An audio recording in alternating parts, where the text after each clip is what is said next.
Hello class again, and welcome to this particular video. And in here we're going to explore experiments and interpret relations, and this is going to be crucial not only now but when you get to other grades like grade 10, where you'll be looking at quadratic equations.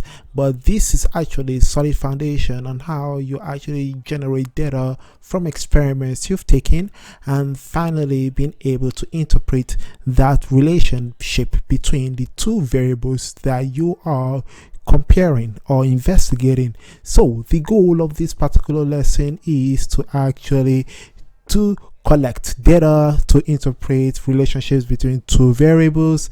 First and second is to draw a scattered plot and provide or produce a line or curve that best fits, and then followed by determining the equation of a line that best fits, and finally is actually to identify / describe the situation or trend that explains that specific graph. So I guess there was a typo there. It's supposed to be equation of the line on point 3, not equation of the line. So anyways, let's move on, and in here we're going to look specifically at 3 cases, and these 3 cases we're going to dive into closer to the end of the video, but for now we're going to dive into the basics. So before we dive into the basics, these are the 3 things that I want you to keep in mind, and also think of how you can actually express the relationship or explain the behavior. Like for example, case 1 is to explore someone going from home to a store, and this is actually represented in this particular case as a time, and this for the y-axis is the measurement of the distance. And we see this behavior where you have different lines connected, and in here you will need to be able to apply your positive, negative, 0 and undefined slopes to this particular situation. And for case 2 is to compare different compounds, or I would say different materials, and all these materials you can find them in the labs.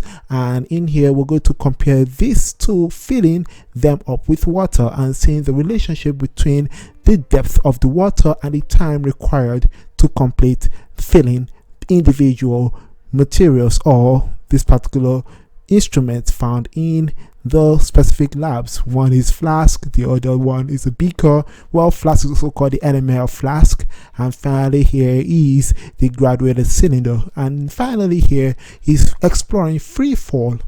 Usually examples will be skydivers. We're going to explore how their motion in the sky is related to when they get off the plane to when they reach a specific region before they actually experience free fall. So that is it in here, and that is represented as that graph. So in here, first we're going to look at how to acquire accurate data, and first and important is to be able to pick 2 variables that you think are important. First variable must be independent variable, which is the x-axis, and this is the one that you change, and your y variable or y-axis is the dependent variable, which depends on the x, which is the product. And this product or outcome of that particular manipulation of your independent variable is crucial for you to be able to explore the true relationship between one variable and the other. Like for example,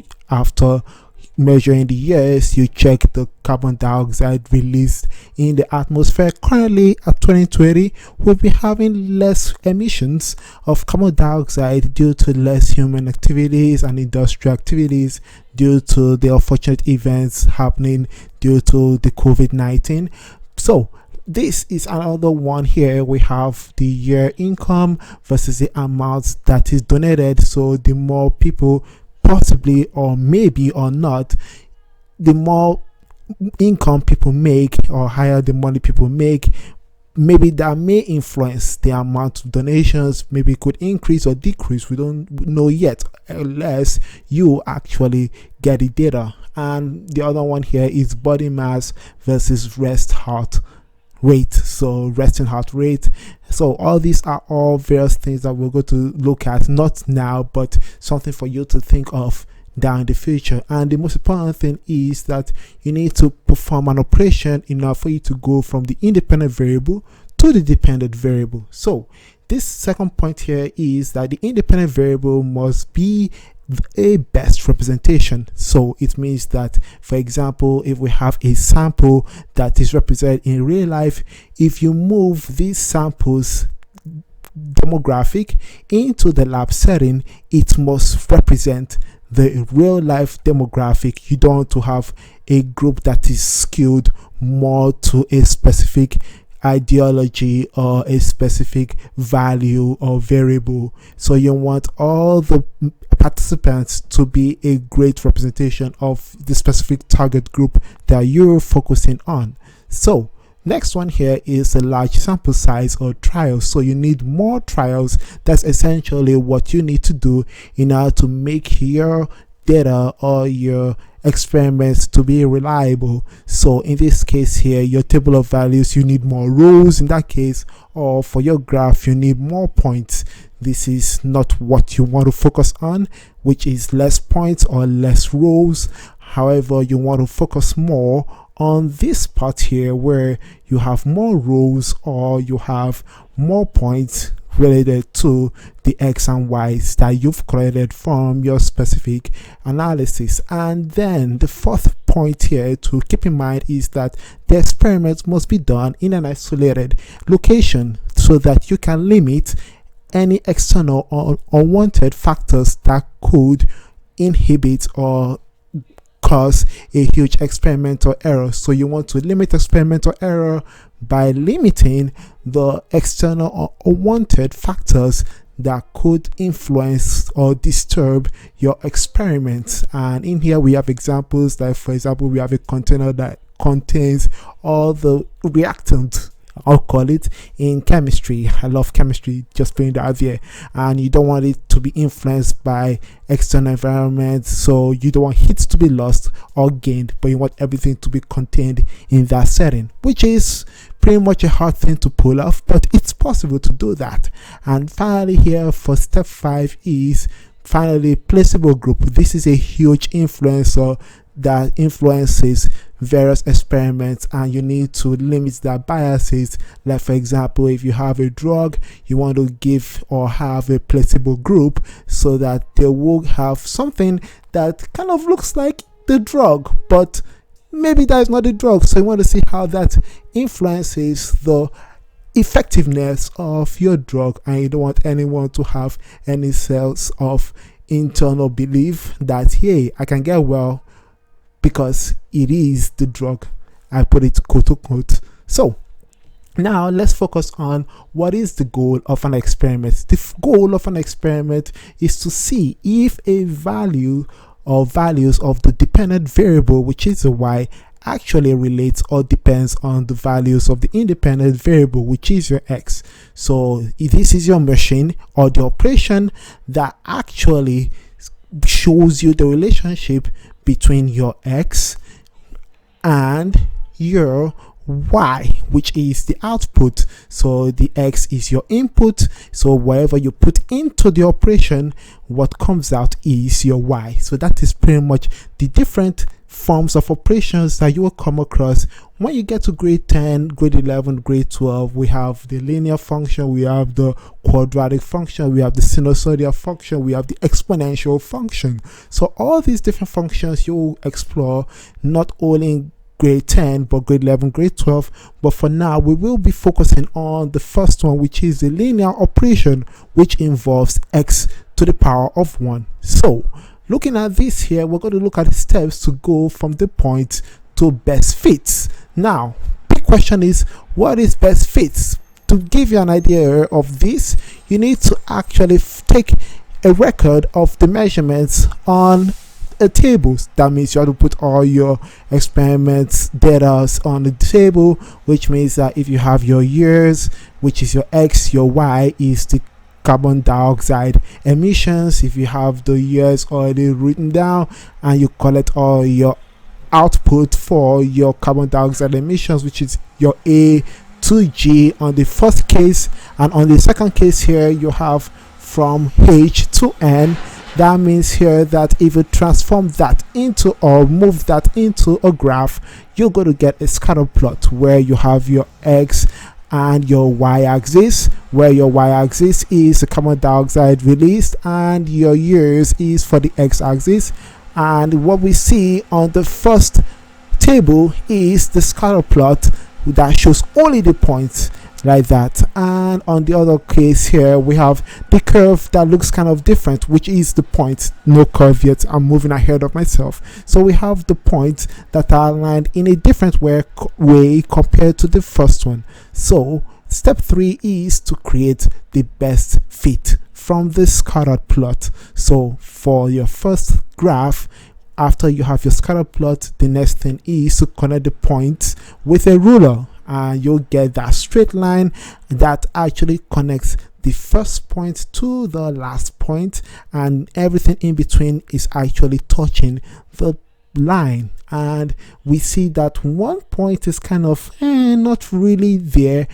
We're going to talk about that point a little bit. So the next curve here, or scatter plot, shows that we have connecting the point a smooth curve, and this smooth curve touches majority of the points going from the beginning to the end. And what we see are a couple of little bit of other points that don't actually touch the curve. So speaking of looking closely at the two lines that best fit, well, one is line that best fits and the other one here is the curve that best fits, we actually see that we have a couple of points that don't touch the line that, or the curve that best fits, and these points we call them the outliers, which means here that they don't, or they may actually have been a mistake, they may have been a mistake in the experiment, or maybe there was a specific testing that was lagging behind.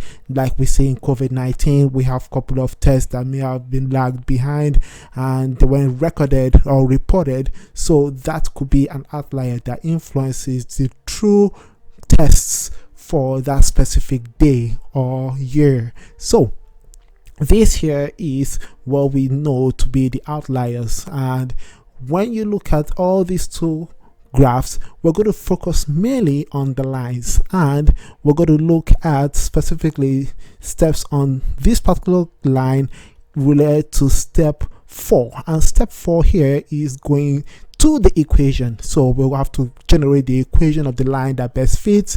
We know that the line of an equation is represented generally as y equals mx plus b, and there are 4 ways to actually explain the lines relative to the slope, which is represented as m. So you have to remember from our 2 previous videos that if you have a line that is actually pointing in various directions, you should have different expressions for m. So if m is greater than 0, it means that we have the line pointing up to the right, and if we have the curve or line pointing down and more to the left, it means that you have m to be less than 0. And if you have your horizontal line, that means that m is actually equal to 0. And finally, if you have a vertical line, we have a line that is actually a slope undefined. That means you have something that is over 0. So we're going to focus mainly on the first 3 because that is important in explaining motion of various objects, and we're going to ignore mainly the undefined section. So looking closely at these 3 cases here, we see that for step 5 we need to identify or interpret trends using m and b. So looking closely at the number line, we want to see where m values is greater than 0, which means on the number line we have to go from 0 to positive values all the way to positive infinity, and on the other side, moving to the left from 0 is negative values that increases to negative infinity, and all those are represented by m, which is the slope. So let's look at now how positive values for m influences the slope look on the graph. So what we see here is that most important thing is more positive m is, the steeper or faster the activity in the forward direction. So if we have your graph, which is your y and x, what we see is that starting from the horizontal line, well, we don't touch the horizontal line. If you're moving all the way up counterclockwise but not to the vertical line, we see that we are becoming more positive for m. So the greater m, the more we go counterclockwise with this particular line. That means it is a positive slope. It's getting bigger, it is getting steeper. However, if you're going for the m is less than 0, if we start here from this particular point, and which is the horizontal line, and we're ending up in the vertical line, but we're not touching the vertical line or touching the horizontal line. If we start there, we see that the more negative the m, the steeper, the faster the activity in the opposite direction, which means that in this case we're moving clockwise. And if we're moving clockwise, that line, which is in this case, becomes steeper, which means more negative, greater values of m in the negative direction, which means you have more bigger negative numbers that makes your m to be steeper in that negative direction. So the other line here is when you are on a rest, which means that you have a horizontal slope, and which means here that your m is equal to 0, which means no motion, or you have a pause or a break or a rest or stop. So since you have all this information at the back of your mind, we're going to apply this to the third case, which is free fall. And free fall, in here we're given the specific instruction that says a graph was produced showing the relationship between the height above the ground and the time taken after a skydiver just leaves an airplane and just before the skydiver releases their parachute. Now you have to describe the motion of the skydiver using the graph below, as we see right here. So the solution in here is that we have to first look at the overview on the graph. How does this graph look? Is it linear or is it non-linear? Looking at the graph, we notice that it is a curve, which means it is a non-linear relation, and you can prove that in this case by looking at first the height and the time, or you can first look at the time, and after looking at the time you look at the height of that specific person, starting from the release. So the release we look at here is when the person leaves the plane, and we need to take note here that once the person leaves that plane, that is the starting point, and that is where the time begins. At time 0 we have just before you leave, and then from there you actually make your measurements, which shows you that for every point as the person is dropping down, we have something that shows that there is a non-constant rate or speed of that specific person, because it is a non-linear relation. So looking at this table here, we see that after you look at the first differences, we see that they are not the same.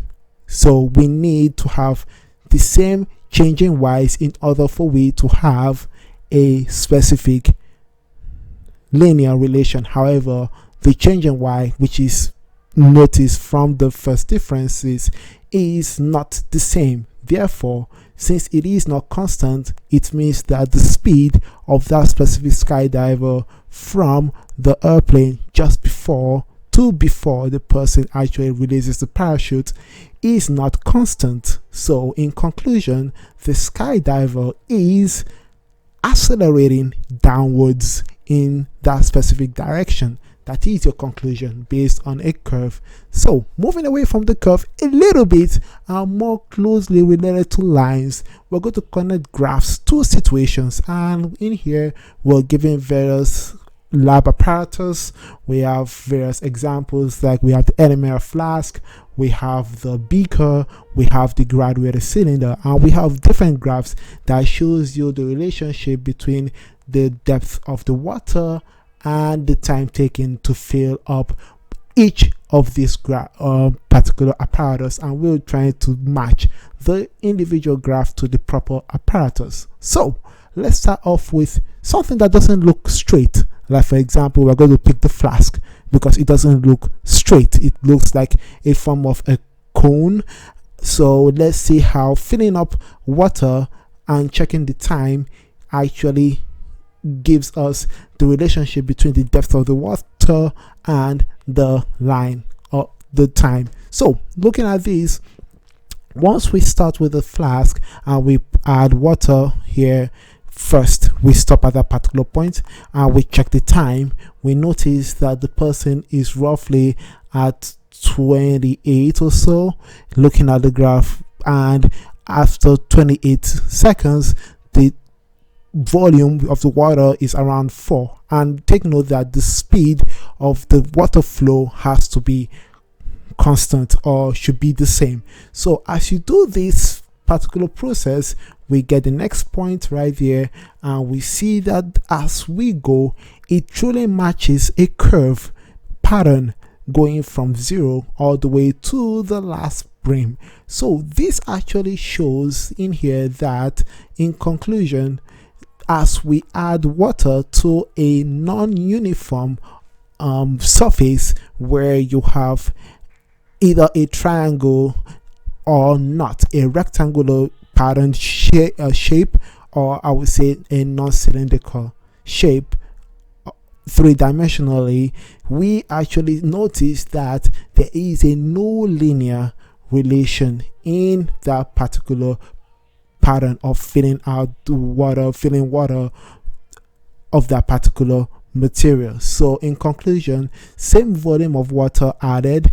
This actually leads to the conclusion that the narrower the space occupied, the faster the height reached. So the faster the height reached, it proves that this is actually a non-linear relation, which means that the speed changes over time, and we get either a curve that is pointing up or pointing down, depending on whether you're filling or you are actually taking water out. So that is it for a flask that matches that specific curve, that best fit graph. So the next one is looking at the other two and seeing one that has a broader base and the one that has a smaller base. So the beaker, we notice, has a bigger base. However, a graduated cylinder has a smaller base, but they have which means that if the graduated cylinder has a smaller base, it is more narrower, or it is narrower. However, the beaker is broader.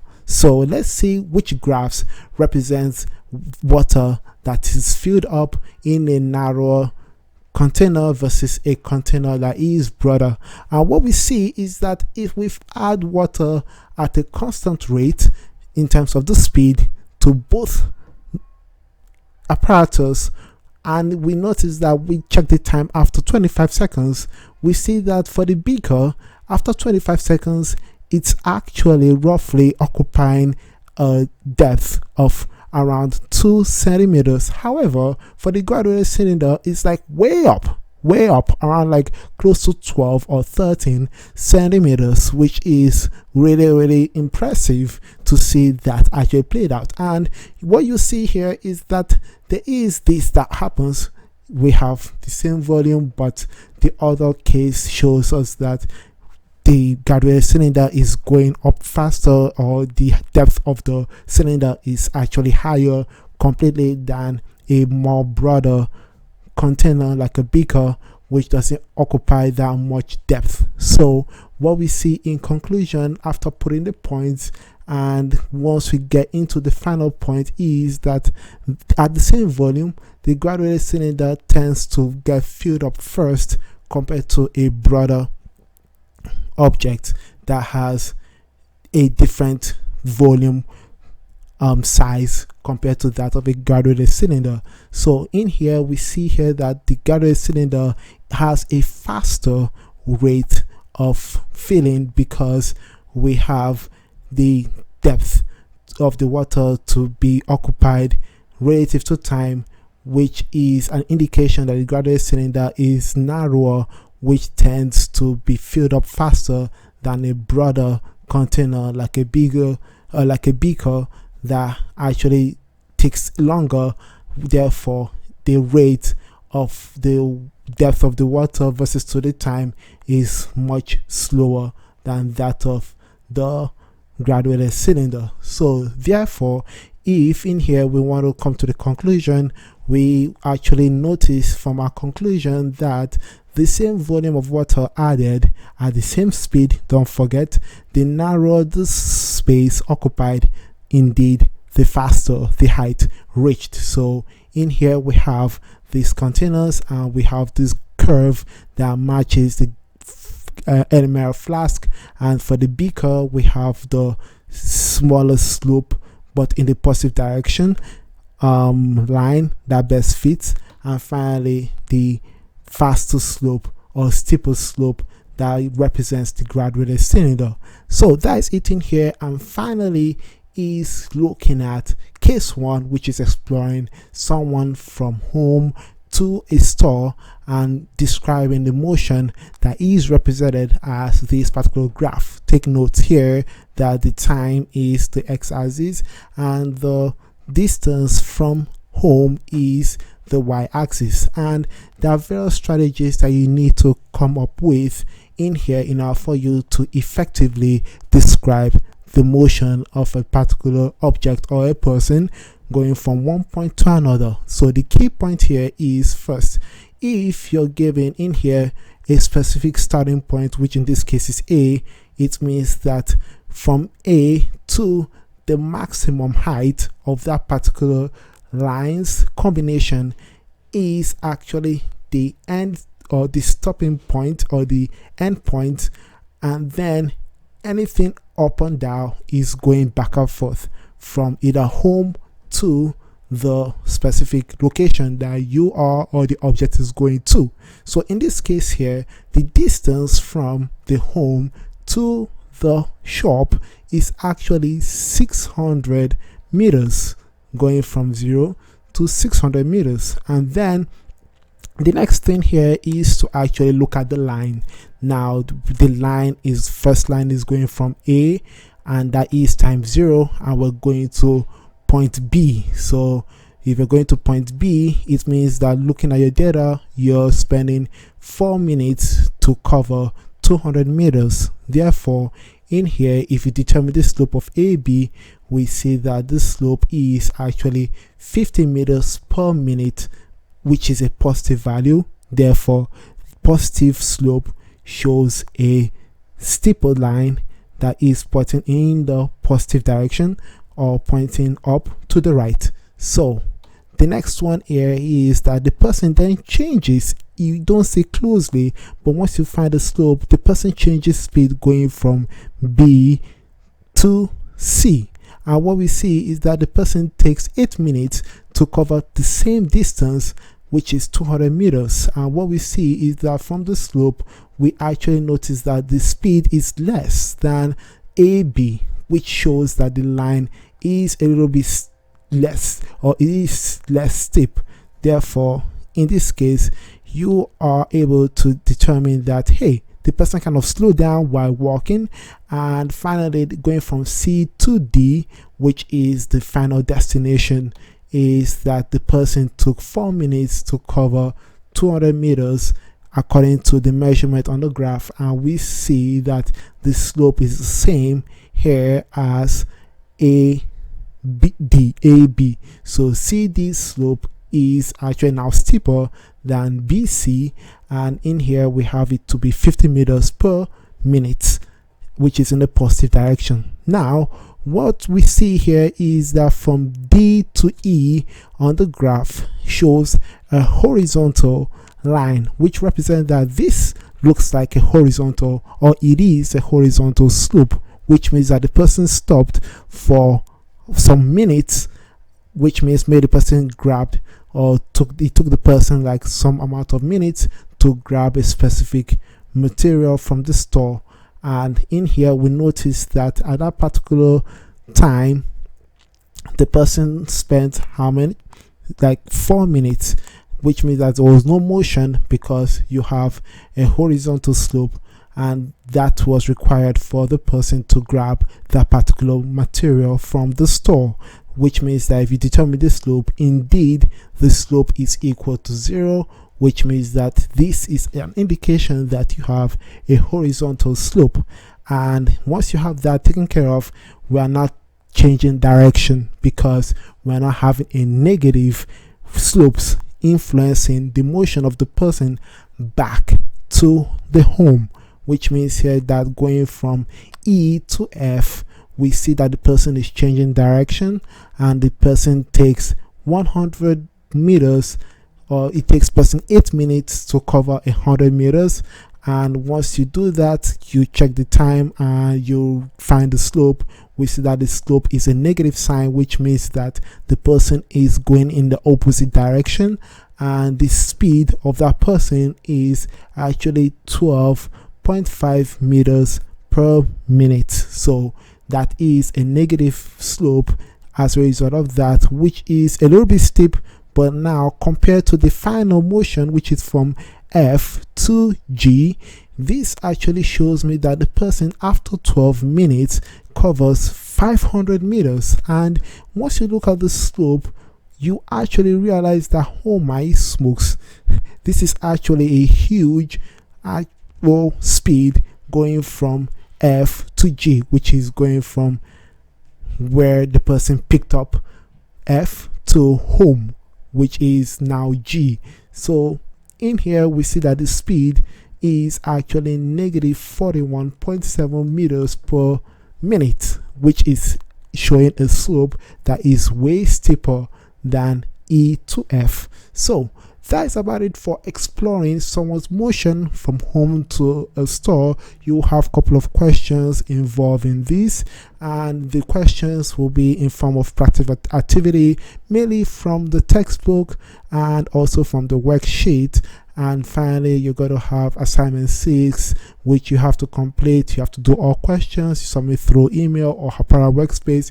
If you have any questions, please don't hesitate to contact me by email or by Google Meet. By that way, I can actually help you out through this. This is something that you will need, not now, but when you get to other classes. Like for example, if you're studying economics, you're going to determine the slope in with relation to demand and supply. If you're doing physics, you'll be dealing with slopes involving the motion of objects, either through distance and time to find the velocity, or from velocity and time to get acceleration. So all these are really important, not only now but later in future grades. So thanks for following me through this. Truly appreciate it. See you on the next video. By that way, I can talk to you all soon. Stay smart and believe in yourselves.